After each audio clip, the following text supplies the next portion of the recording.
it's called Nothing Holding Me Back. This song is thanking God for giving his life on that cross, thanking him for everything that he's done, for shedding his blood, for taking away all of our sins, even though, we are sinners, but he loved us so much that he gave his life. And so as we sing the song together, just allow the Holy Spirit to just be able to have that connection with God, to have that relationship, so that way nothing is holding you back. Anything that is going through your life, either financially, whether it's going to school, whether it's with family, any anger, any sorrow, any pain, any past things that has happened, this new year, to ask God to just allow yourself to open up to him more. Because I know that, as each day passes by, each week, each month, there are things that are going on in our lives that keep us away from him, that keep us from wanting to search for him more, for wanting us to focus on him. Just ask God to allow our hearts to be open, our minds to just receive what he has for us.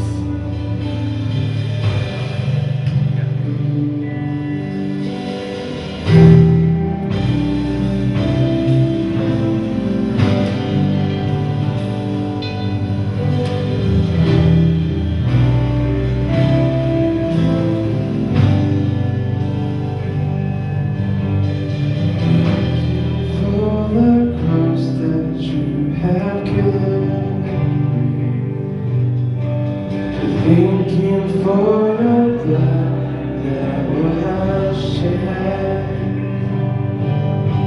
You took the weight of sin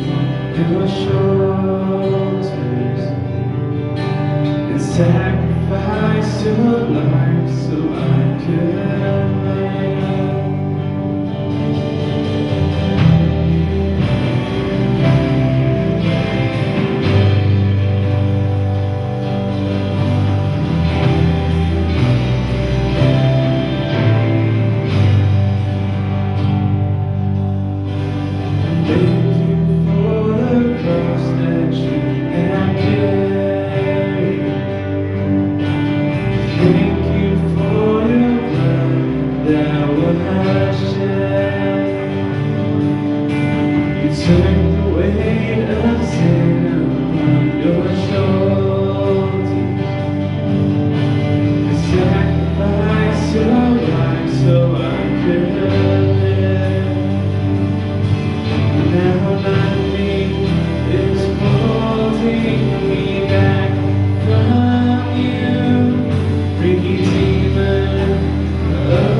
Now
nights, just to meditate on this new year, of the new plans that, He wants for you when you feel like you don't know what to do. God is right there. I know He's not here physically with us, but He's with there, guiding you with the Holy Spirit. He's with you in your heart, in your soul. When you believe it, God is there to provide for you, for your family. God is there to listen to your pain, listen to your stress, listening to the happiness, the things that He's given to you. He's there just wanting to be closer to you.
to put our minds, to just allow them to just be able to work with your Holy Spirit in us, in guiding us, Lord, in helping us to pull through and to repent from temptations.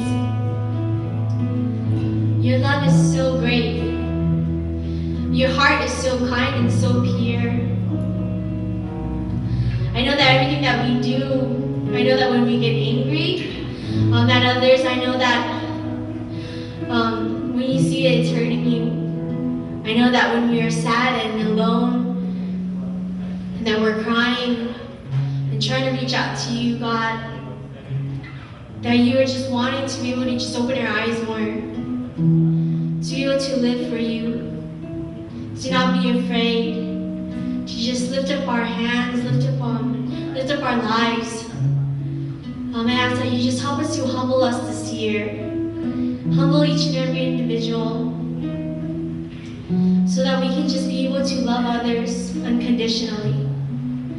no matter what wrongs, no matter what sins and temptations that has happened. Lord, that is all in the past. You've forgiven us for all of our sins, and you still love us. You still love us even though we can get cranky, even though we can get greedy, even though we can just let people take advantage of us, God. I ask that you just help to mold us and shape us into how you want us to be as your soldiers, as your children. We love you so much. We thank you so much for this worship, for all of our family members, and also for our loved ones and friends. In Jesus' name, amen.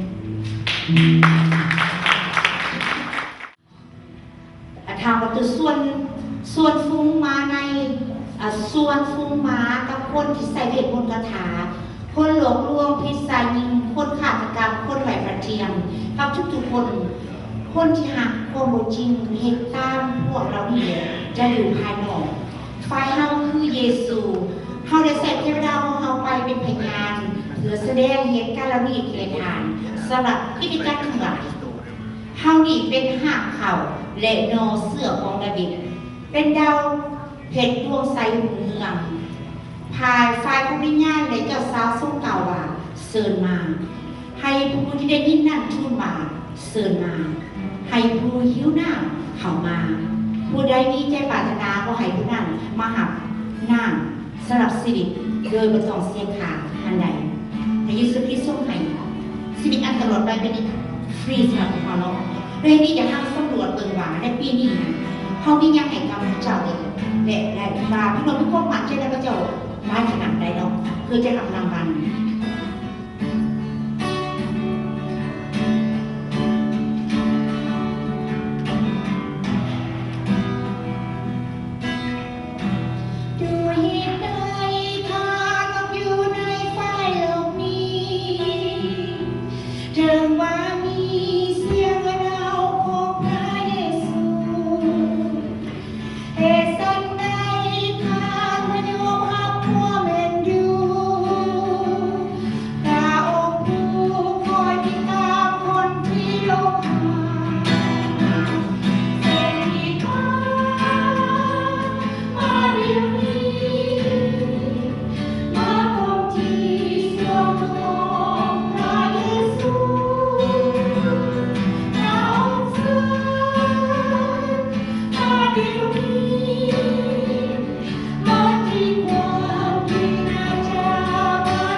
10ข้อ1-2พี่น้องนั่งลงในพระคัมภีร์2โครินธ์บทที่3ข้อที่1ถึงข้อที่3เพิ่นบอกว่าพวกเจ้ายังจะขอหนังสือจากเขาอีกหรือว่าพวกเจ้าต้องการหนังสือแนะนำตัวมาให้พวกเจ้าเหมือนดังบางคนบอกหรือเจ้าต้องการหนังสือจะแนะนำตัวจากพวกเจ้าบอกแม้พวกเจ้าเองที่เป็นหนังสือนำตัวสำหรับเขาซึ่งจะเลือกไว้ในหัวใจของพวกเขาให้ทุกคนได้รู้และได้อ่านแต่เป็นที่แซมแจ้งว่าพวกเจ้าเป็นหนังสือที่มาจากความคิดที่พวกเขาเป็นผู้เขียนที่เขาได้เป็นผู้เขียนซึ่งไม่ได้เขียนไว้ด้วยน้ำมือแต่เขียนด้วยพระวิญญาณขององค์พระผู้เป็นเจ้าอยู่ในชีวิตของเจ้าและไม่ได้เขียนใส่ในผืนแผ่นดินแต่เขียนในหัวใจของมนุษย์พระเจ้าบอกว่าเขาเป็นหนังสือของพระเจ้าแล้วจะเป็นหนังสือของพระเจ้าถ้าเขาไม่มีความเขาจะเป็นหนังสือของพระเจ้าฮาเลลูยาที่บอกว่าเจ้ามีความเสื่อม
everybody's circumstances.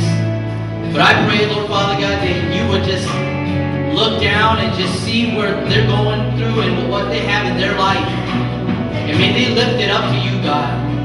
May they lift up all their problems to you, all their stress, all their pain, whether it be health, finance, anything in their life, God. May they lift it up to you and give you all of them and surrender. And let us believe that you will be there. Let us believe that you will guide us and lead us and give us the strength by your Holy Spirit to do all things and to conquer all things. Father, we ask that you will humble our hearts and help us to believe in you with all of our hearts. This we pray in Jesus' name. ขอให้ท่านผู้ชมพวกเราจะนมัสการอยู่ด้วยความเชื่อของพวกเร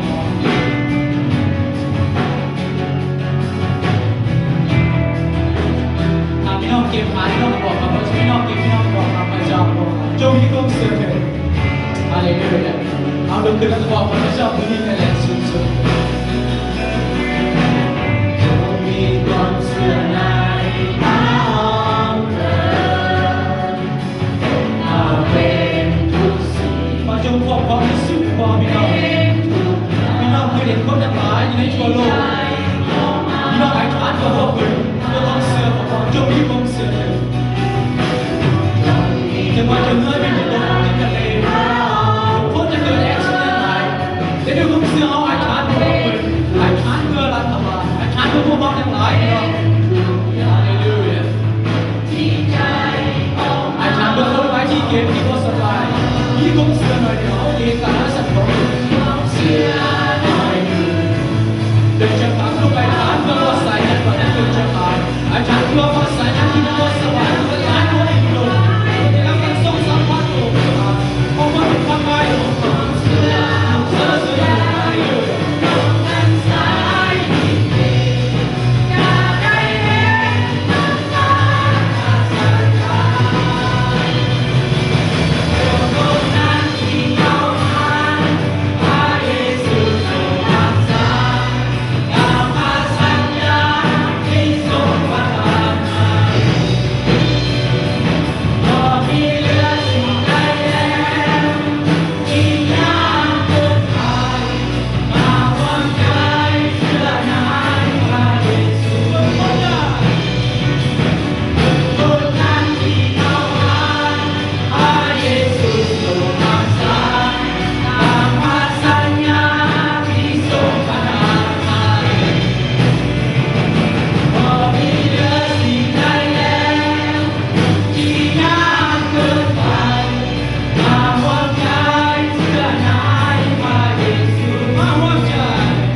พระเจ้าพระบิดาพวกข้าพระองค์สรรเสริญและโมทนาพระคุณของพระองค์สำหรับวันนี้ที่พระองค์ได้ทรงให้พวกข้าพระองค์ทั้งหลาย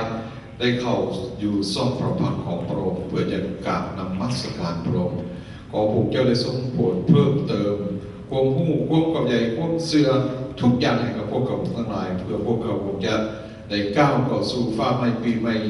ด้วยความมั่นใจและก็ด้วยความทรงสื่อยินดี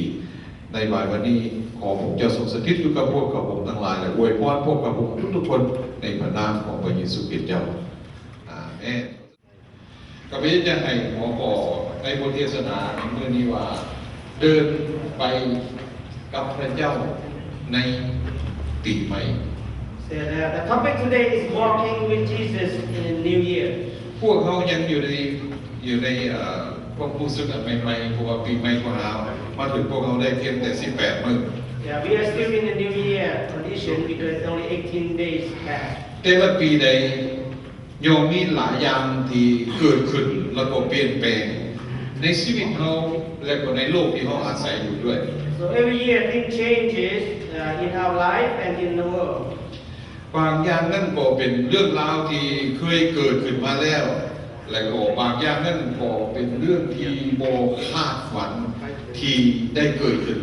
อยู่กับชีวิตเราและกับโลกที่พวกเราอาศัยอยู่ Something happened, we already familiar with what happened, but something happened that we never expected to happen. พวกเขาพูดได้ว่าอดีตเป็นมาในไหนปัจจุบันเป็นอยู่ในไหนแต่เขาบ่เคยพูดและเข้าใจว่าอนาคตจะเกิดอย่างขึ้น Of course, we knew what the past and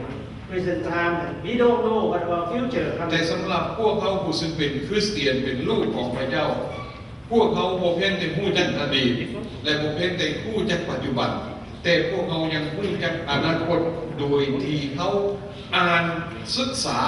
จากพระคำของพระเจ้าและพวกเขาก็เชื่อด้วยหัวใจด้วยความมั่นใจว่านี่คือความจริง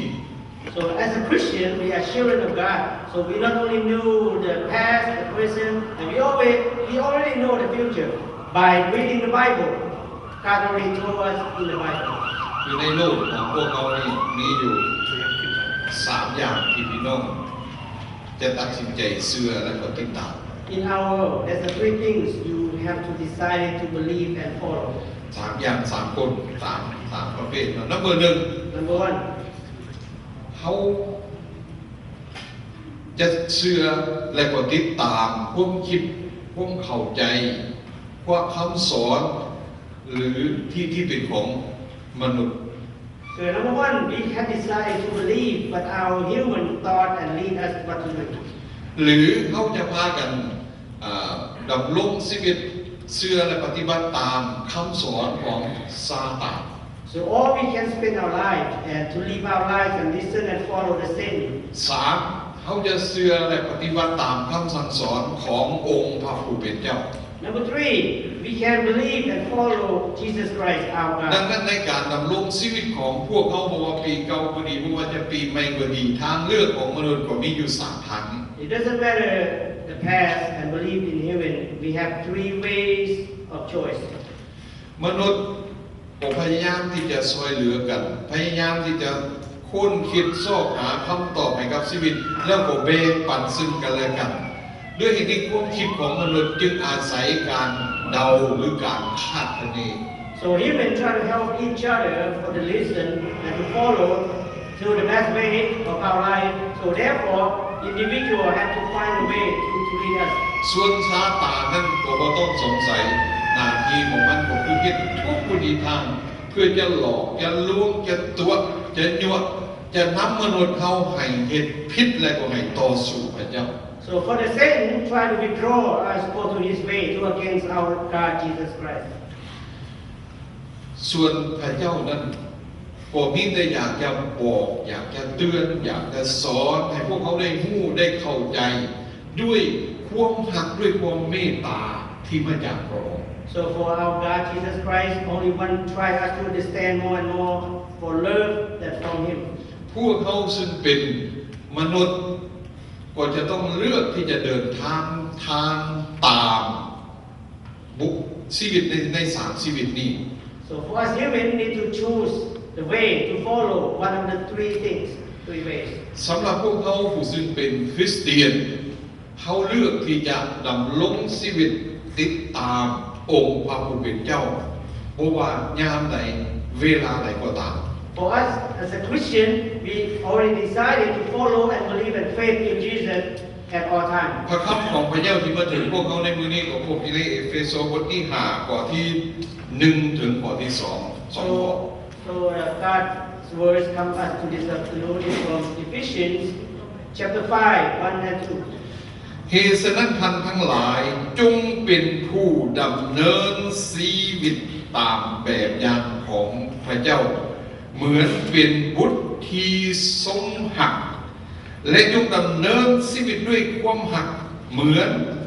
ดังพระคริสต์ได้ทรงหักท่านทั้งหลายและทรงสละพระองค์เองเพื่อพวกเราให้เป็นเครื่องบูชาและเครื่องถวายที่มีกลิ่นหอมหวานแก่พระเจ้า Amen. ส่วนภาษาอังกฤษก็อยู่ในข้างหน้าสำหรับพี่น้อง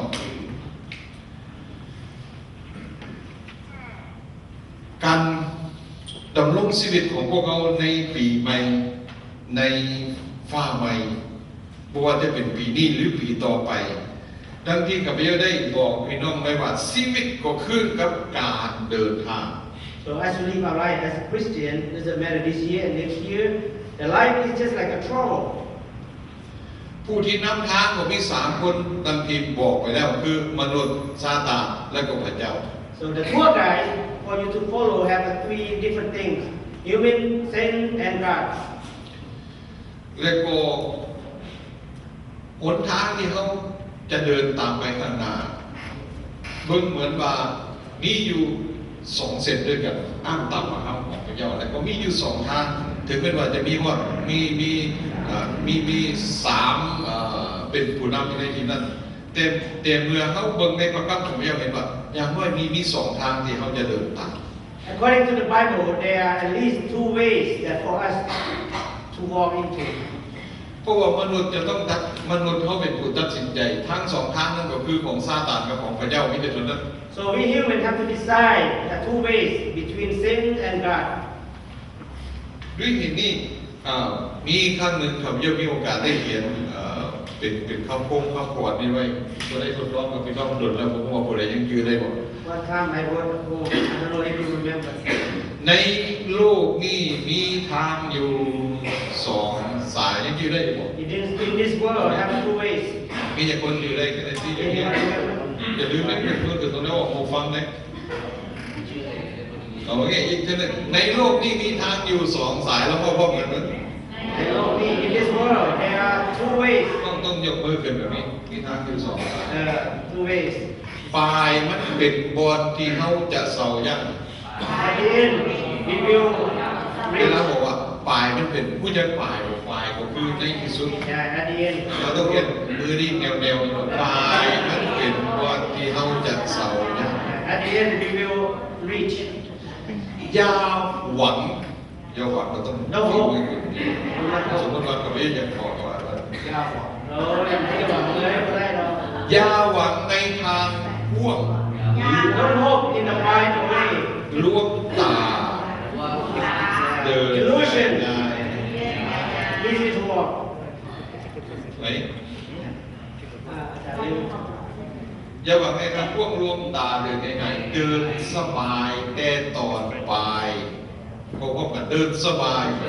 Comfortable walking. แต่ตอนปลายจะพบพ่อ At the end, you will not see. ยังหมอกกระทะแดง You will see the red hand. เพื่อบอกว่ายกพระคัมภีร์ขึ้นพระคัมภีร์ได้บอกแจ้ง The scripture say clearly, แถลงบอกทางควรเดิน tell you where you should go. บอกว่าเป็นทางขับ Say it's a narrow road แค่ตามเดินยาก that is so small, hard to เนี่ย walk. เวลาเขาบอกว่าเป็นทางขับมันดูสิ A narrow road make your แต่ hands แค่ shake. ต้องสีเขาเนี่ยบอกมันแค่ตาม So เลย narrow, so ยาก small. ถึงลำบากเลยบอก Even it's so อย่า hard. ไหลเว้น Do not give เพราะ up. เป็นทางที่ควรไต่ In the time, the way that you เดิ should น go. ตามไป Follow, ให้เขาถึงพระเจ้า reach, นำเขาเข้าสู่สวรรค์ bring us to the heaven kingdom. การเดินทางของชีวิตคริสเตียน Christian life, พอได้อยู่ที่ในระยะทาง not in the distance of the แต่ road, อยู่ในระยะของเวลา but in the distance of time. พี่น้องสองคนที่เขาไปเยอะไปทรงสการในมื้อวานนี้นะ Yesterday I went to two ผู้หนึ่ง funerals. ใช้เวลา78 ปี One spent time 78 years. อีกผู้หนึ่งใช้เวลา77 ปี Another use time เพ 77 ราะ years. ว่า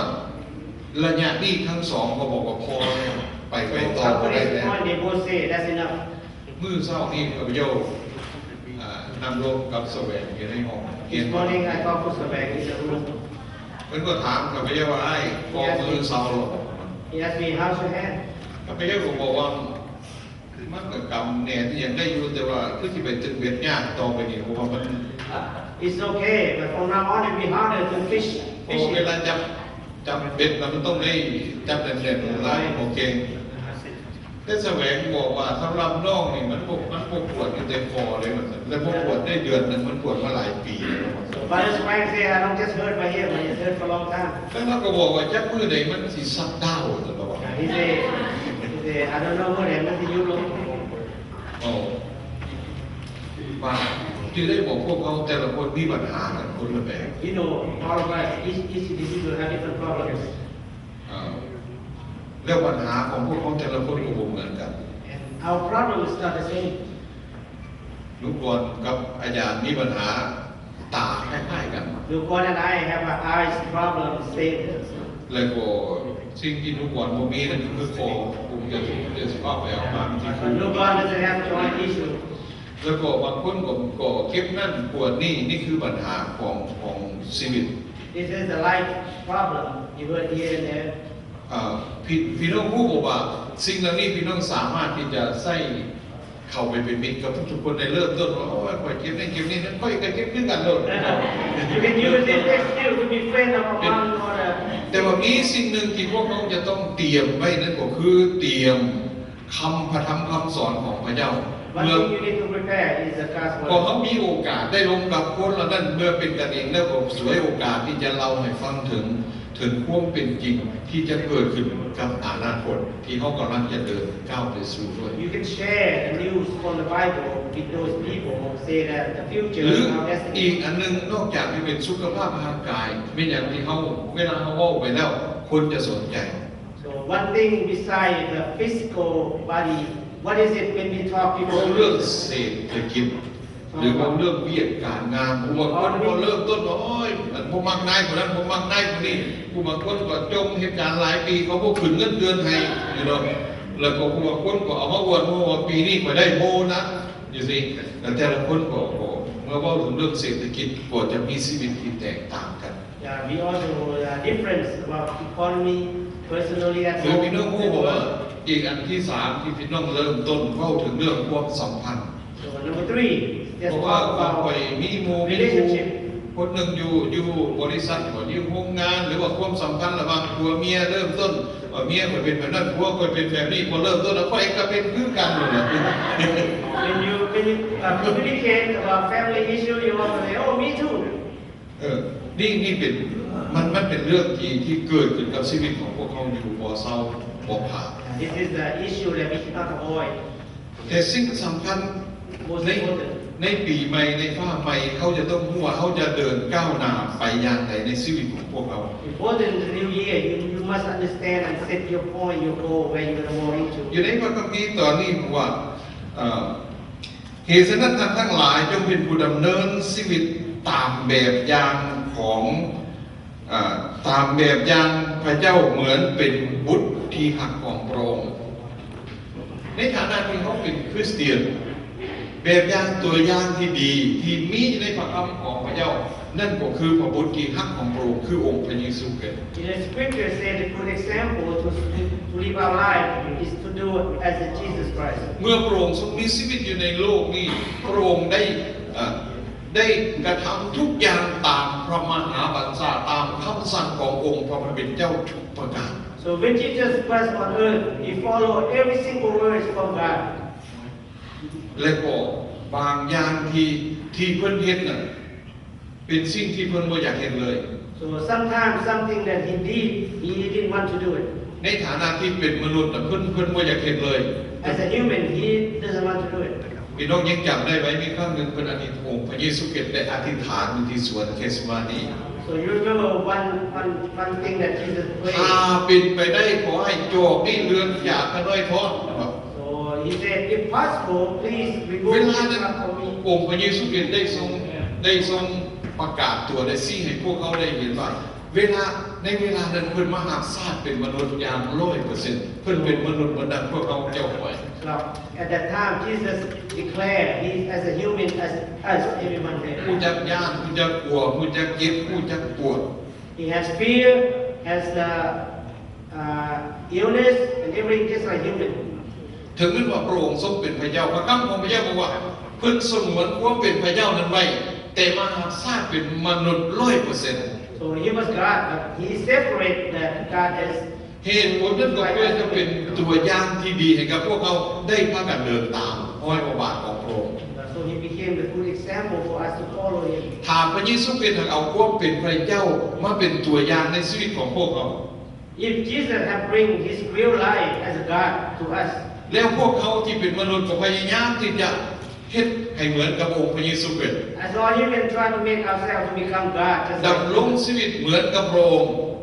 use our life just like Jesus. มันก็บ่ผิดหยังกับเขาที่เป็นคนอยากบินได้คือเขา It's nothing different from us humans to try to fly. Like หรืออยากแลนให้ไว้เลื่อนกลับมา or want to try to run as fast as the horse. เขาจะเห็นบ่ได้ We cannot do it, impossible. แต่เพื่อให้พวกเขาทั้งหลายสามารถดำรงชีวิตตามห้อยพระบาทตามแบบอย่างของพระองค์พระองค์จึงมาหักชาติเป็นมนุษย์มีความรู้สึกเหมือนกับพวกเขาทุกๆคน As for us to follow him, so Jesus became human, so have feeling and everything just like humans like us. ด้วยเหตุนี้ในฐานะที่เขาเป็นคริสเตียนเพื่อจึงสอนว่าจงให้พวกเขาดำเนินชีวิตตามแบบอย่างของพระเจ้า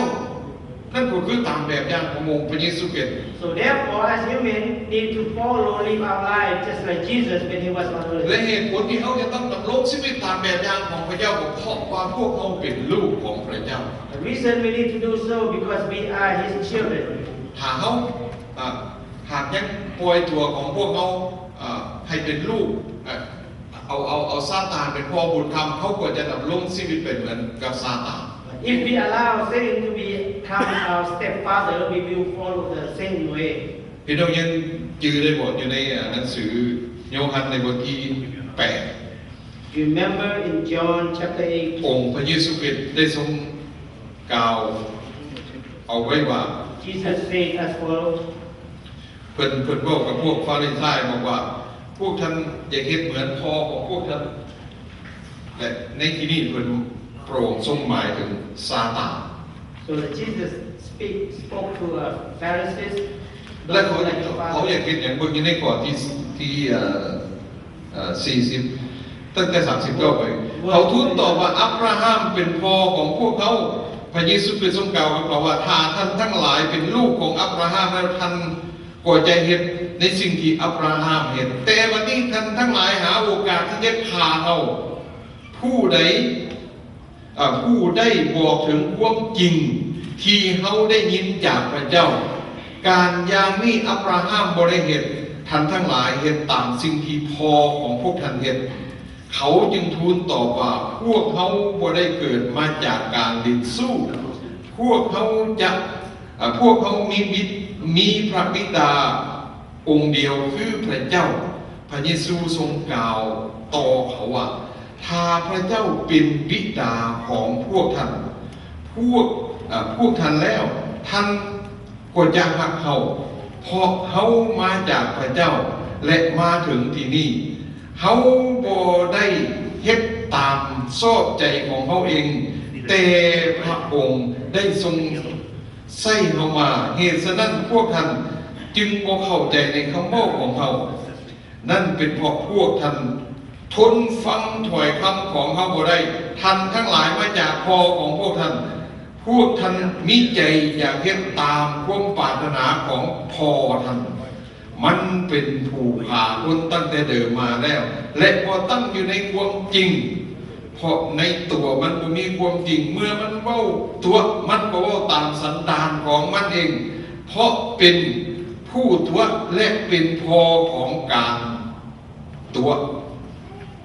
แต่ท่านทั้งหลายบ่ได้เชื่อเฮาเพราะฝ่ายเฮาก็กล่าวความจริงในพวกท่านมีผู้ใดแลที่ยืนยันได้ว่าเฮาได้เฮ็ดผิดถ้าเฮาได้เว้าความจริงเป็นหยังท่านจึงบ่เชื่อเฮาผู้ที่มาจากพระเจ้าก็ฟังก็ยอมฟังพระธรรมของพระเจ้าท่านทั้งหลายบ่ได้มาจากพระเจ้าเหตุฉะนั้นพวกท่านจึงบ่ฟังเฮา Amen. พี่น้องที่หักแพง Gentlemen, เมื่อเขาดำเนินชีวิตตาม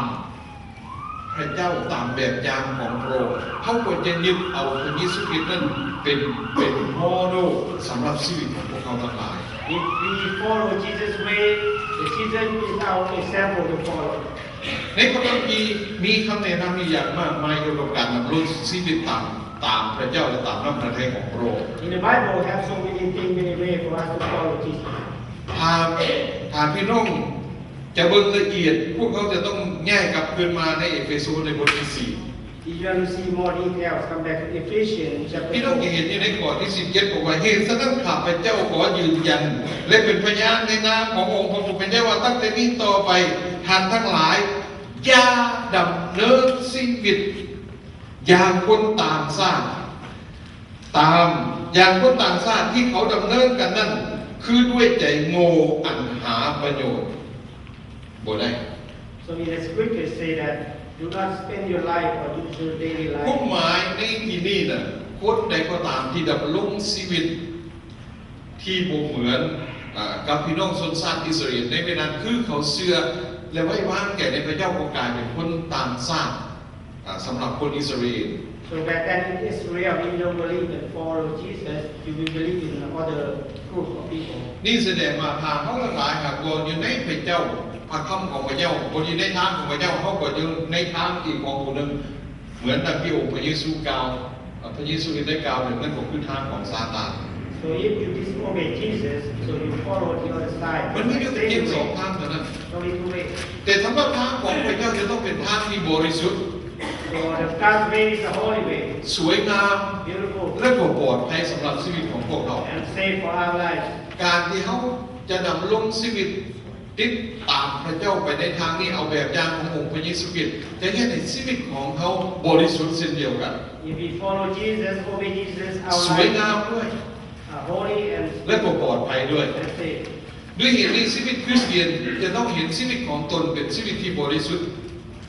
จากบาป As a Christian, we need to believe and live our lives as a และก็จะ holy มีความมั่นใจในความปลอดภัยเพราะว่าพระเยซูคริสต์ได้ให้คำมั่นสัญญาว่า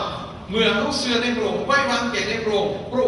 เมื่อพระองค์กลับมาอีกพระองค์อยู่ที่ไหนเขาก็อยู่ที่นั่นนี่คือความปลอดภัยในชีวิตของพวกเรา And we have confidence and safe. And remember, Jesus already promised us to come back second time to bring us to go with Him. และก็สวยงามด้วย Beautiful. เหมือนดังที่เขาพบอยู่ใน2 เวทโทปัญหาที่เกิดเมื่อประทานผู้ใดอยู่ในพระเยซูคริสต์ผู้นั้นก็เป็นคนถูกสร้างเป็นใหม่ด้วยเหตุนี้ชีวิตใหม่ในองค์พระเยซูคริสต์จึงเป็นชีวิตที่สวยงามที่สุด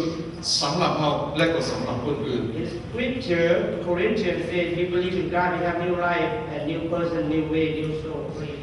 สำคัญที่สุดเมื่อเขาดำรงชีวิตอยู่ในพระเจ้าเดินไปกับพระเยซูคริสต์เขาในพระคัมภีร์ตรัสไว้ว่าเขาจะบ่ดำรงชีวิตเหมือนดังคนต่างชาติเหมือนดังคนที่บ่เชื่อพระเจ้าคนที่บ่ฮู้พระเจ้าที่เขาดำรงชีวิตกันนั้น So in Scripture says we will spend our life, use our life not like non-Christian way. มีเมื่อคืนนี้ผมได้เปิดสแตไลท์ Lao satellite show. กับเยอะจะบอกพี่น้องว่าช่องไหน And we will not tell you what channel. แต่ผมมีพระอยู่2 องค์ที่สอนพวกเขากัน Yeah, there were Buddha monks. แต่ว่า Teach different way. ก่อนหน้านั้นมีผู้ใดส่งคลิปอันหนึงเข้าไปในFacebook ของลูกก่อนเรื่องผู้ใดเอาเข้าไปแล้วก็ Before เห็น that, there were ไปเห็นพระแชนติ่งพระเทศ uh, แต่ประเทศแบบใหม่ด้วยมีแต่เจ้าแต่นายเพราะว่าเห็นว่าพระพุทธได้นั่งความเพียรแต่เป็นนั่งตั้งพี่น้องเข้าไปใน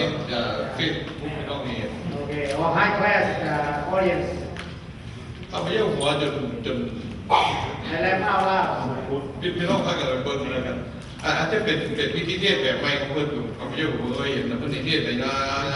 แล้วก็ฮัลโหลฮัลโหล And new way of Buddhist monk chant.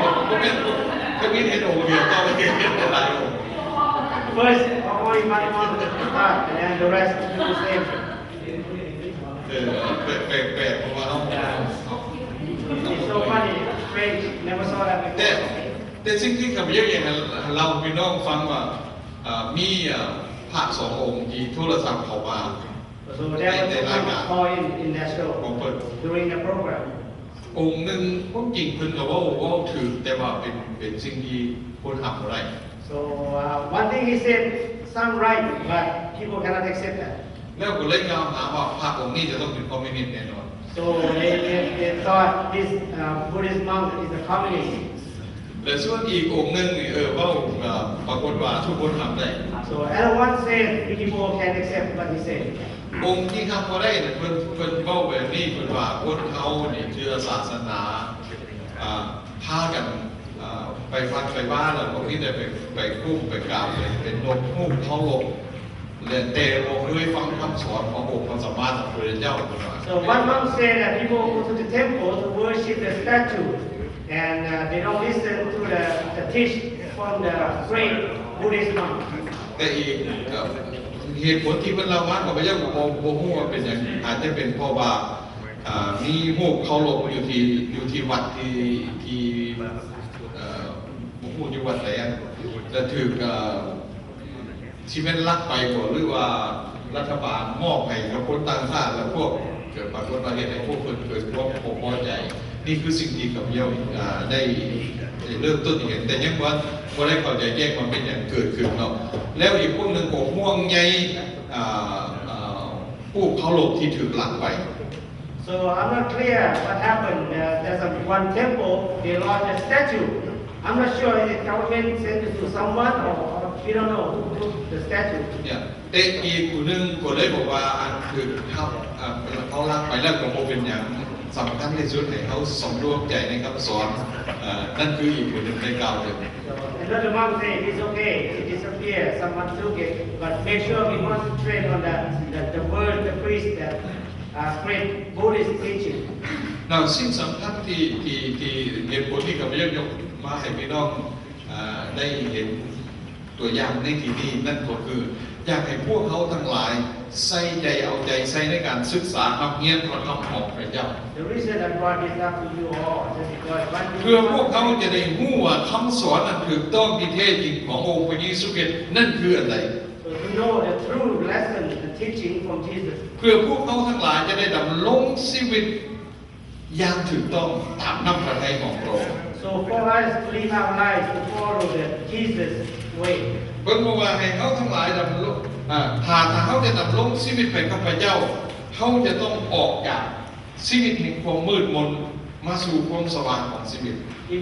we need to live our life with Jesus, we need to remove ourselves from the dark to the light of Jesus. และตะเกียงที่จะเยื้องทางเดินให้กับชีวิตของพี่น้องของพวกเขาทุกคนนั่นก็คือพระธรรมของพระเจ้า So the God's word is the lamp for us to พ walk ระธรรม by. ของพระเจ้าเป็นตะเกียงเยื้องทางให้กับชีวิตของพวกเขา God's word is the lamp for our life. พี่น้องยินดีได้บอกผมยังเริ่มแรกพี่น้องฟังว่ามีหนึ่งคำสอนทุกอย่างหรือความคิดต่างๆเกี่ยวกับสิ่งที่จะเกิดขึ้นในอนาคตหนึ่งแต่ว่าพระโอ้โหจึงมาจากมนุษย์ที่คิดเดาออก You remember back in the past, something going to happen in the future, there's an idea from human, not from God. นับมือสองก็มาจากซาตาน Number two, it came from นับ Satan. มือสามก็มาจากพระเจ้า So number three, และ it ที comes นี้ from God. หนังสือที่พี่น้องมีอยู่คือพระธรรมของพระเจ้านี่คือสิ่งที่ท่านจะต้องเอาใจใส่เป็นพิเศษที่จะอ่านทุกมื้อทุกคืน So the God's word in the Bible is the one you need to concentrate on. และ Every อย่า more อ่าน every แต่ day. เพียงอย่างเดียว Don't just read. จงหาความรู้ความเข้าใจให้กับตนเอง Research and make yourself แล้ว understand. ถามว่าคำของพระเจ้าสอนมาแล้วไหนจงให้เขาพิจารณาเปลี่ยนแปลงเขาอย่าไปเปลี่ยนพระคัมภีร์ Don't change the words from the Bible. Change yourself to the Bible. มีหลายคนอ่านแล้วแทนที่ว่าคอยบ่เปลี่ยนแต่คอยจะให้พระคัมภีร์เปลี่ยน So many read the Bible. I don't want to change. I want the Bible to change. อ่านแล้วอ่านอีกอ่านแล้วอ่านอีก Read and read again. กับเยี่ยมไปเฟสโนมีแม่เราเนี่ยลบมาบนอะไรว่าแล้วก็ม่วนเนาะ I've been to Fresno. We're talking to one เป็นแม่ grandma. ของท่านใหญ่รอดหน้า Okay. Grandma. ขึ้นมาทวิตอายุขึ้นมาฮอดมีตอนหนึงอายุ62 ปีไปขอเงิน So when she was 62, she went to a welfare office. เนี่ยเขาเลยถามว่าไม่เท่าเจ็บงงไหนแน่เขาบอกว่านี่เก็บใส่แล้วหรอวะ So they asked, where you hurt? She said, nowhere. I'm not hurt. มือกับบ่เจ็บแขนกับบ่เจ็บขากับบ่เจ็บนั่ My นแล้วบอก legs, ว่า my hands, okay. มันจะให้หมดเจ็บหมดทุกอย่างมันบ่ได้เสียหาย She said, you want me to hurt everywhere to pay me? ในที่สุดเขาถามหมองไหนก็บ่มีหมองเจ็บเขาเลยเขียนตอบว่าบ่ได้ So at the end, the office said, no, you're not ให้ qualified. เขาเพิ่นก็จื้อไว้ในใจ So she remembered. เพิ่นเลยบอกว่าชื่อนั้นเป็นตออาญาทั้งนั้น So he said, the name is the stump. The ชื่อ tree เป็น stump. ตอ The tree เป็นส stump. ตัมเบิล Yeah. อย่างมันต้นอย่างในบล็อกของงอน่ะเป็นเกี่ยวขึ้นมา Honesty. Oh, serious and honest. Oh, she's straight. อะไรบอกชื่อเพิ่นว่าชื่อน่ะเป็นตอ So if it's straight, honest and งอ dumb. น่ะเป็นเกี่ยว If you cook it, it's a sharp. เพิ่นเลยบอกว่าว่าตัวก็ต้องตัวจักหน่อยเนาะอาจารย์เนาะเพิ่นว่า Yeah. We have to do some lies.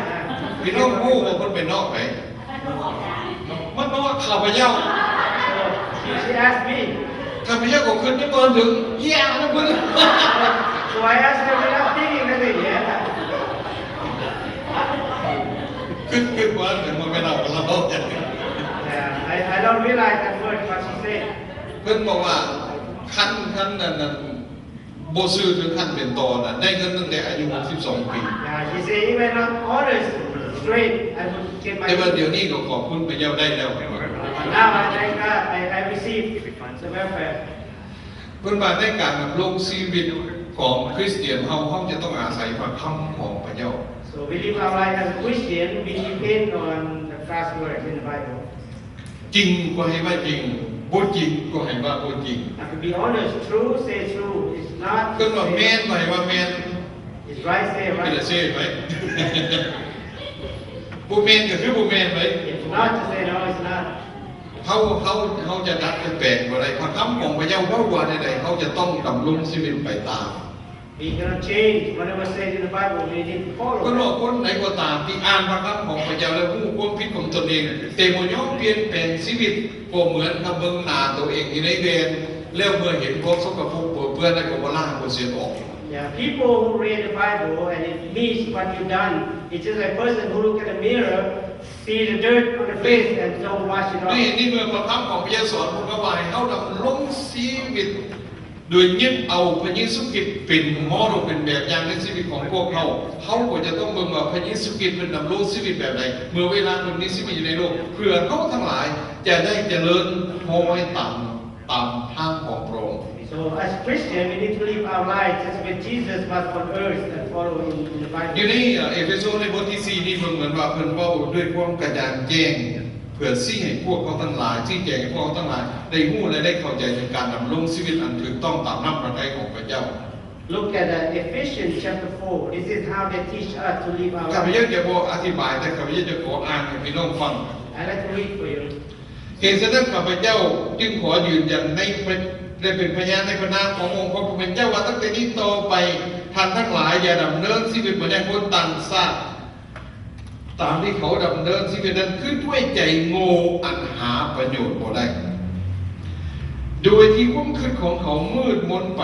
และเขาอยู่ห่างไกลจากชีวิตซึ่งมาจากพระเจ้า พวกเพราะเหตุความหู้เท่าบ่ถึงการที่มีอยู่ในตัวเขา อันเนื่องจากใจแข็งกระด้างของเขา เขาบ่มีความรู้สึกย่านกลัวต่อบาปจึงปล่อยตัวไปในทางโลภะตัณหา เพื่อเหตุการณ์ชั่วให้ทุกอย่างโดยสุดความปรารถนา นั่นคือชีวิตของเฮา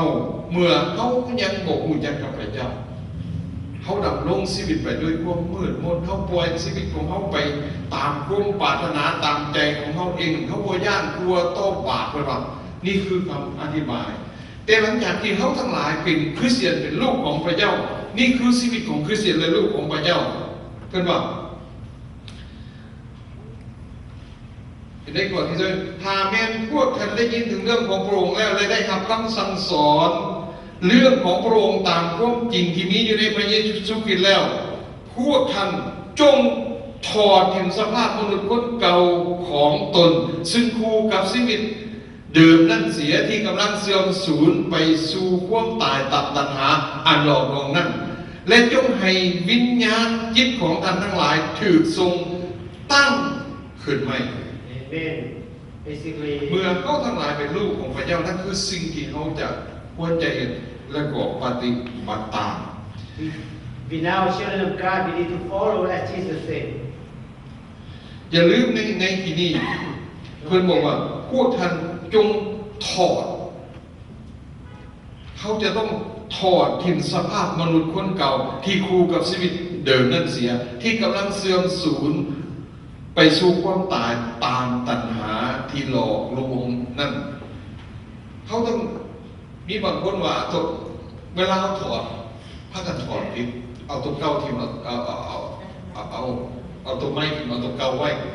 So some of us change one way, opposite way. By changing your แต่ life พว to กเรา the ควร old จะ way. ถอดเอาตัวเก่าทิ้งแต่เอาตัวใหม่ไว้แต่ไปถอดผิด Yeah, remove the new life and use the old life. ด้วยเหตุนี้ชีวิตจึงเหมือนเดิม Therefore, your life is just like as ตัว normal. ใหม่ๆได้มาพอเท่าไหร่ก็เล่นลงถอดทิ้งแล้วเอาตัวเก่าไว้คือเก่า The new way of life you remove. ดังนั้นเมื่อเขาถอดทิ้งผู้บางคนที่ถอดทิ้งอยู่ทิ้งถืออยู่เอาตัวเก่าในทิ้งแต่บ่ทิ้งไก่ทิ้งไว้ใกล้ๆ Some remove your old lifestyle so near. เวลาอยากใส่ก็เอามาสวมคืน When you want to change, you bring back easily. ด้วยเหตุนี้เขาจึงดำรงชีวิตเขาไปใส่มาใส่ So therefore, we go nowhere in our lives. เขาควรจะอ่านและศึกษาคนบอกให้ถอดทิมอันใดก็ถอดทิมอันนั้นและก็ถอดทิมแบบไหนอยู่ในนี้คุณบอกว่าจงถอดทิมให้ใกล้หรือให้ไกลต้องฟังนํกันจงถอดสภาพมนุษย์ก็สิจงถอดทิมสภาพมนุษย์คนเก่าของตนซึ่งคู่กับชีวิตเดิมนั้นเสียที่กำลังเสื่อมสูญไปสู่ความตายหาประโยชน์บ่ได้แต่จงให้จิตวิญญาณของท่านได้ถึงทรงตั้งขึ้นใหม่และให้ท่านทั้งหลายสวมสภาพมนุษย์คนใหม่ซึ่งทรงสร้างขึ้นใหม่ตามแบบลักษณะของพระเจ้าในความชอบธรรมและความบริสุทธิ์อันแท้จริง Amen. คนบอกว่าเวลาเขาถอดทิมเขาจะบ่ทิมใกล้ๆจะทิมไปให้ไกลตะเว้นตกไกลจะตะเว้นตกกับตะเวนออกไกลกันเท่าไหร่เพราะว่าทิมไกลไปสับนั้นนี่หมายความว่าบ่ให้เขาต้องไปเอามันกลับคืนมาอีกเนาะ So when you remove your old lifestyle, throw it away as far as you can, so you cannot reach and bring it back again. และก็ให้จิตวิญญาณของพวกเขาหลังจากถอดแล้วเขาต้องสวมทุกครั้งที่เขาถอดเสื้อเก่าออกเขานุ่งโดนเขาใส่โดนมันเหม็นนะเขาก็ต้องถอดออกแล้วเขาเย็บไปเฟสโนวันนี้3 มื้อเอาตัวเก่าขึ้นมาใส่3 Being มื้อ professional, use the same shirt for 3 days. แล้วเลือสวมเข้าไปยังได้กินอยู่ Sometimes I wear it, I can smell. แต่มันไม่ได้กลับบ้านจำเป็นต้องได้ใส่ตัวเก่า I'm not come home, so no choice. แต่ถามว่าสมเทียบกับชีวิตของคริสเตียนน่ะบ่ดี Compared to Christian life, it's not พอ choice. เขาถอดตัวเก่าที่มันบ่ดีออกก็ต้องสวมตัวไหน My ตัวใหม่ที่ซักใหม่นี่เนาะเพื่อมันจะได้มีใหม่ๆแล้วก็สดชื่นอยู่เสมอ remove our old lifestyle and have to wear a new และคน life. บ่เพียงแต่สอนพวกเขาแต่นั้นเหตุฉะนั้นท่านทั้งหลายจงเลิกเมื่อถอดแล้วก็สวมแล้วมีบางอย่างที่เขาจะต้องเลิกอันที่หนึ่งคนว่าให้พวกเขาเลิกกาวความตัวเสีย So number one, God says, you have to stop the lie. คนเขานี่เกือบจะว่าหมดทุกคนบ่ดีบ่ค่อยมักขึ้นตัวนี่มาก So all of human beings don't like to hear the truth. They like to hear the lie. พี่น้องเคยได้ยินไหมลาซาตัวผู้เสียงเมียงนั้น Have you heard about Xiang Mian? He's the king of liars. ข่าวเขาเล่าเรื่องตัวนี่หันใจมึงบ่ได้ก็อยากฟังเนาะไปเอิ้นแซวซะเว้ามันจะว่าพาตัวได้มาม่วนกันเว้าเรื่องตัวนี่หัวสะอิ่งสะอิ่งสะอ้อยอยู่เนาะ People enjoy to hear lies. กันเว้าเรื่องดีนี่บ่ค่อยสนใจซำใด The truth, no one wants to hear it. เช่นเดียวกันกับเขาส่วนคนมาอธิษฐานเลยมาเฮียนมาคำของพระเจ้าเลยไม่มีใครค่อยอยากมาเลยคือแต่พวกเขาตอนนี้แหละสักกี่ปีแล้วที่ตอนนี้ It's like us today. We try to bring people to the church. Nobody wants to come. ท่านส่วนไปเห็นแนวอื่นนี่ไปไว้หมด Yeah, if we ask them to do other things like go to casino, they will call it. เจ้าเวลาเราฟังอันนี้เสียงเมียนของพระเจ้าผมก็ได้หลายเรื่องแบบที่ได้2-3 เรื่อง I remember a few stories of Xiang Mian. มีเมื่อหนึ่งป่าซอยขึ้นมาถึงว่า So one day the fish boiling in the water. ทุกคนก็พากันไปส่วนไปตึกแล้วก็ได้ Yeah, everybody go and get those fish. แต่ก็จะได้ Everyone ช่วงฤดูป่าซอยขึ้นนั่นแหละเมื่อหนึ่งเสียงเมียนย่างมาได้กันทางความจริงเราไม่ได้ไปเอาปลาซอยเราไม่ได้ไปเจาะลงปลาซอยหรอกบ้านเขาบ่มีสวนน้ำ one day Xiang Mian came up from the river. ปลาดงนี่มุมใดก็พากันไปแล้วกัน People we use the toilet inside. และเป็นฤดูหนาวทุกคนก็นั่งผิงไฟอยู่ It's a cold season. Everyone sit แล้วมี around เสียง the เมียน fire. ดีใจสิอ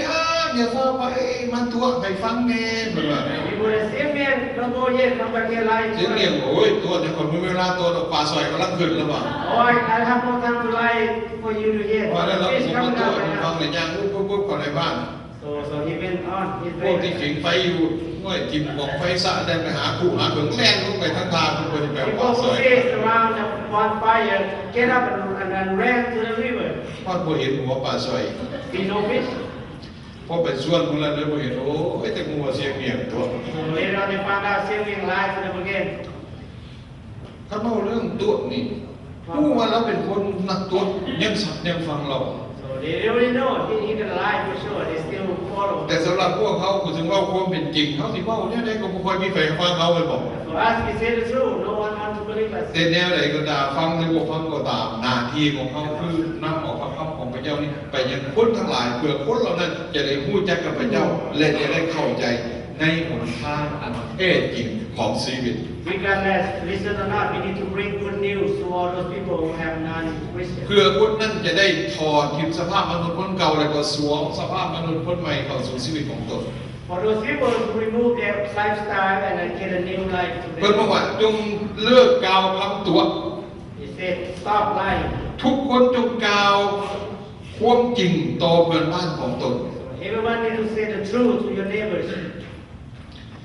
เพราะว่าเฮาทั้งหลายเป็นอวัยวะของกันและกัน We are each other's partial of จะ body. ให้ก็ให้ได้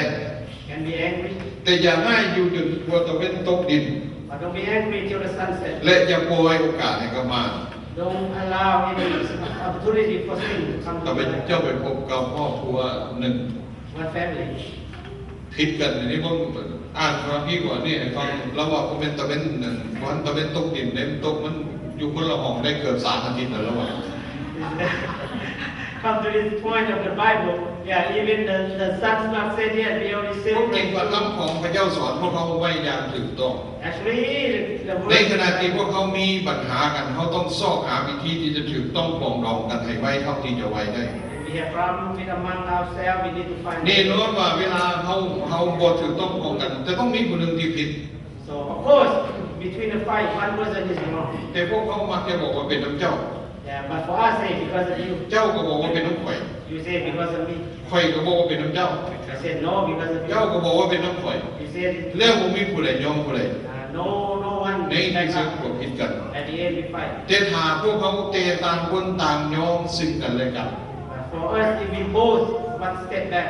ยอมไปแล้วก็แล้วไปซะในที่สุดเขาก็คืนดีกันได้ forgive each other, and แต่ถ้าเขาปล่อยโอกาสไป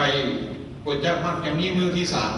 if we allow that to happen, there will be third person, third เพราะว่า party. เมื่อเขาหากกันสมมุติว่าผัวเมียผิดกันนี่นะเขาก็ไปซอกหาตัวซอย So, example, husband and wife fight, be looking for help. ตัวซอยนั่นก็คือเจ้าคิดว่าข่อยถือ Yeah, the help said, you think I'm แต่ right? ทั้งตัวซอยนั้นหากบ่เป็นผู้กลางแล้วก็แย่ให้เขาผิดกันแล้วนั่นคือโอกาสที่เขาจะแตกแยกกัน Yeah, if the third person try to help, they crooked, they're not straight, and make us allow to fight more. แต่ว่าโอกาสที่เขาจะไปซอกหาตัวซอยที่เห็นบ่พร้อมเขานั้นมีน้อย So the chance to find a helper is so little. ถ้าสมมติว่าข้าพเจ้าผิดกับภรรยาข้าพเจ้า Example, I fight with ข้าพเจ้าสิบ่ไปซอกหาตัวซอยที่เป็นเพื่อนของเพิ่น I do not get a helper as a friend. พวกข้าพเจ้าไปเว้ากับเพื่อนเพิ่นต้องพร้อมเพิ่นเสมอ Of course, the helper will be on the side. ข้าพเจ้าจะต้องไปหาคุณหมอ Yeah, I will look for a guy like us. ผู้ที่จะต้องอยู่ฝ่ายข้าพเจ้า Brother will be on my side. พวกผู้ว่าคนผู้นั้นจะต้องพร้อมข้าพเจ้า Because I know that person will be on my side. นั่นแหละคือตัวปัญหา That's the problem. เขาจะต้องระมัดระวัง We need to be พระธรรมของพ careful. ระเจ้าจึงสอนพวกเขาไว้เป็นวิธีทางที่ดีที่สุดในการดำรงชีวิต The scripture give us the best way to live our life. คนว่าให้ก็ให้ได้แต่อย่าให้อยู่จนกลัวตะเป็นตกดินอย่าปล่อยโอกาสให้กับมาร You can be angry, but not till the sunset. Don't ฝ่ายคนขี่หลักอย่าได้หลักอีกต่อไป The thief need to stop. เตจงใส่มือออกเพื่อแห้งหาเลี้ยงชีพโดยทางชอบดีกว่าเพื่อจะมีส่วนเหลือพอแจกแก่คนยากจน So use your hands and arms and do innocent work. to พี่น้อง earn หมู่ your- บอกเพื่อนเขาทั้งหลายเฮ็ดอันหนึ่งอันไหนด้วยความสัตย์ซื่อและบ่เที่ยงธรรม Yeah, you need to do everything in the righteous way. จิตใจของเขาก็เป็นสุข Our heart to be peaceful and happiness. พี่น้องเคยรัก Have you ever stolen? ต้องยกมือขึ้นหน้ามัน สมัยข้าพเจ้ายังน้อย When I was young, ข้าพเจ้าเคยรัก I do steal. ตอนนี้คนโมยูแล้วล่ะสิบอกพี่น้อง That thing's not here now, I like to tell you. ข้าพเจ้ารักเงินน่ะสาวข้าพเจ้าเมีย I ไม่เด็ steal ก money from my aunt and aunt's mom. เพิ่นบอกเอาเงินใส่กันเป็นตับไว้ She have stack of cash. ข้าพเจ้าไปเห็นผู้มีเงินหลายแต่ละสาวเนี่ย See, wow, what a money. ยืมไปใส่จังเลยนะใหญ่มากสิใส่ถึงหรอก Let me borrow some, I pay you back when I grow up. แต่พวกเอาเงินตับนั้นไปหยิบเอาใบนึงออกมา I took this one bill. ในเวลานั้น At that time. ขึ้นได้แล้วเมื่อไหร่นอกก็เจอพ่อเงินไม่ได้นำเงินจะสนับจะสนับแล้วขึ้นเดี๋ยว Please เป็นสู้กับ don't ใจ count มัน your money ประหยัด again. Please don't count your money again.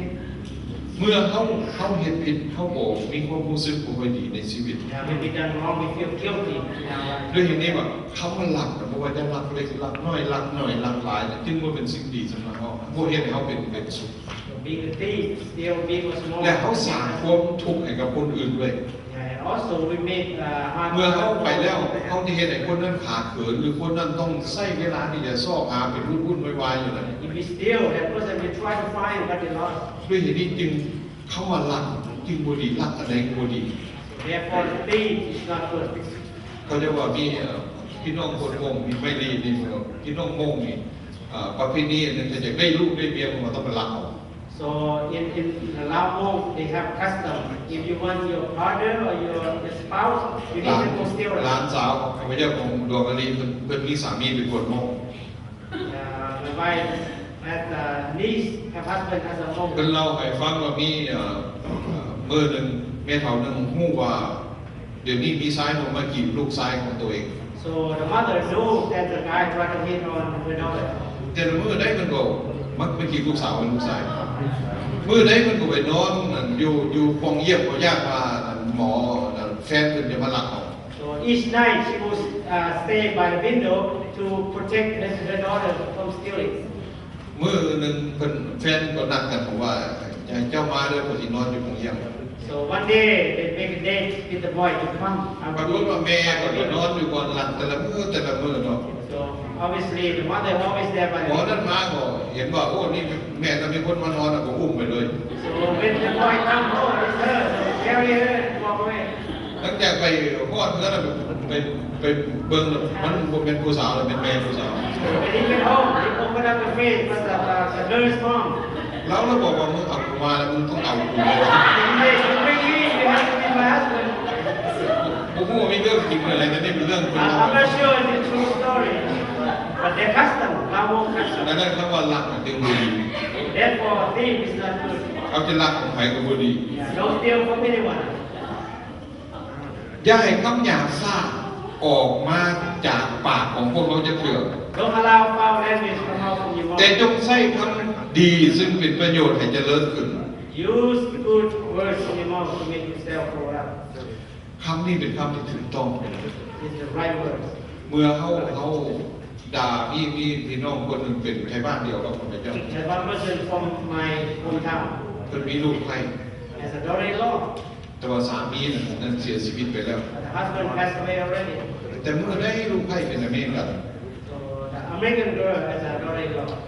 เมื่อได้ก็ได้ยินตั้งแต่แม่ยานี่ด่าหาอยู่ตลอด Every day have heard the mother-in-law keep cursing. จนเราจื้อได้ And she even remember the words.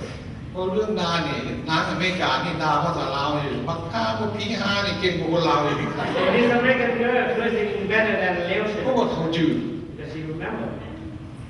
ด้วยเหตุนี้ว่าอันไหนที่มันออกจากเข้าไป มันก็จะซ่อน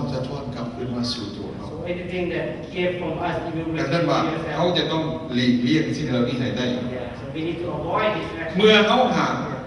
ถอดถอนสิ่งเหล่านี้เลิกสิ่งเหล่านี้ออกไปแล้ว When we remove our lifestyle,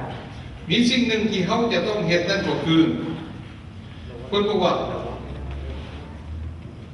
เพราะโดยพระวิญญาณท่านทั้งหลายถูกทรงประทับตามไว้เพื่อวันที่ทรงผลผลส่วนมันส่วนใจขมขื่นใจโมโหโทโสใจเครียดให้อึดกระทึกริดเถียงกัน การข่าวเสียดสีกัน การขึ้นโกงให้ทุกอย่างจงทิ่มให้ห่างไกลจากทานทั้งหลายเสียเวลาเขาถอดสิ่งที่บดีหรือว่าเลิกสิ่งบดีออกเขาจะทิ่มให้ห่างไกล when you change your life or the old lifestyle, you need to remove and throw it away from the และสิ่ง spiral ที่ again. ดีๆที่เขาหับเข้ามาจงสวมเขาไว้ และให้มันอยู่กับเขาอยู่เสมอ And bring all the good things from God, carry in yourself เมื่อ forever. เขาทั้งหลายดำลงชีวิตไปกับพระเจ้า We live our life with God, เขาจะมีชีวิตที่เป็นเหมือนพระองค์ so we will have our lifestyle just like Jesus. และชีวิตของพวกเขาก็จะมีสันติสุข And our life will meet Be more so peacefully and happiness, โดยเฉพาะในภาคใหม่ปีใหม่นี้ especially New Year coming. ให้พวกเขาทั้งหลายดำรงชีวิต May all of us ตามแบบอย่างขององค์พระเยซูคริสต์เจ้าผู้ซึ่งเป็นโมเดลที่ดีในชีวิตของพวกเขาทั้งหลาย design our lives as follow Jesus as a great ให้พวกเขา model. ดำรงชีวิตออกจากความมืดมน May us live our life from the darkness. เข้าสู่ชีวิตแห่งความสว่างขององค์พระผู้เป็นเจ้า Stay in the light bright of Jesus' style. ให้พวกเขาทั้งหลายดำรงชีวิตไปอย่างมีเป้าหมาย มีแบบแผน Allow us to walk to the destiny and have plans. และดำรงชีวิตไปด้วยความหวังและด้วยความตั้งใจ Live our life with the patience and hope. เมื่อเฮาดำรงชีวิตไปกับพระเจ้าเฮาประเสริญกับปัญหาอย่าหวั่นไหวอย่าตกใจ Since we follow Jesus, when come across problem, do not panic. พระเยซูคริสต์บ่ได้เคยสัญญาว่าเมื่อเฮาทั้งหลายเชื่อในพระองค์พระองค์จะไม่ให้เฮาพบกับปัญหา So Jesus promised us we follow Him, He will not allow any problem to เพิ่น destroy บ่ our เคย life. สัญญา never promise us No, but never promised us. แต่เพิ่นบอกว่า But He said, เพิ่นสัญญาว่าเมื่อเฮาพบกับสิ่งใดประเสริฐกับสิ่งใดพระองค์จะอยู่กับเฮาจนหมดครับ but God promised, Jesus promised us, anything you face, I will be with you. เหตุผลนั้นก็คือเพิ่นรู้ว่าเฮาจะต้องประเสริฐกับสิ่งเหล่านี้ในชีวิต And the reason is He knew already what coming to our life. ด้วยเหตุนี้ Therefore, เขาจะต้องดำรงชีวิตด้วยความระมัดระวัง we need to live our life in cautious. สิ่งที่เกิดขึ้นกับไอ้แออาจจะเป็นคำเตือนที่บอกว่าต่อไปต้องระมัด What ระวัง happened to Brother Air must be a lesson to show him. คนระมัดระวังน่ะผิดพลาดยาก Yeah, be careful, be patient. คนบ่ระมัดระวังน่ะผิดพลาดง่าย People who work without cautious will miss the accident. หลายครั้งข้าพเจ้ามักยางบ่ระมัดระวัง And many times I walk without cautious. แต่หลังจากที่รู้ว่ามันผิดพลาดหลายเทื่อต้องระมัดระวัง So after I find out, it's so many times that โดยเฉพาะยางไปเมื่อตาเพิ่นเขาบ่ค่อยเห็นดีไว้เขาจะต้องระมัดระวัง before that you know that your eyesight is not that good, you must be more careful. ข้าพเจ้าเคยเข้าไปในห้างอย่างมันจะตับสุดท้ายลงปังลงอยู่เลย I used to bump into so many things when I walk. หรือยังปานมูก็ตับเขาต้องได้ขอโทษอยู่เรื่อย I walk by people, I hate them, I have to say, ๆแล้วเขาจะบอกว่าโอ้ I'm sorry I cannot see หรือมือตาสองเลยบอกใหญ่อยู่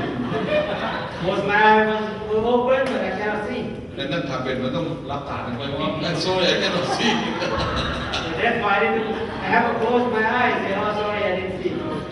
เขาจะต้องดำรงชีวิตไปด้วยความมั่นใจด้วยความสดชื่นยินดี และก็ด้วยจิตใจที่อดทนที่ไหม So we must live our lives with sincere and careful and confident, พร้อมที่จะประเสริฐกับทุกปัญหาในทุกสภาพการ and ready to face any problems and แล้ว conditions. ท่านก็จะพบกับความสำเร็จผลในการดำรงชีวิตของท่านในปีใหม่นี้ And you will see successful of living your life และไปฮอดปีหนา next year. แอร์ก็จะบ่จำเป็นต้องบังคับพี่น้องว่าต้องฮาเลลูยาทุกมื้ออยู่แล้ว Next time, Brother Ed will have to remind you to say พี่น้อง hallelujah. จะฮาเลลูยาอีกเมื่อเวลา Say hallelujah เว on ลา your own ในชีวิตของท่านขอพระเจ้าอวยพร in your life. May God bless you all.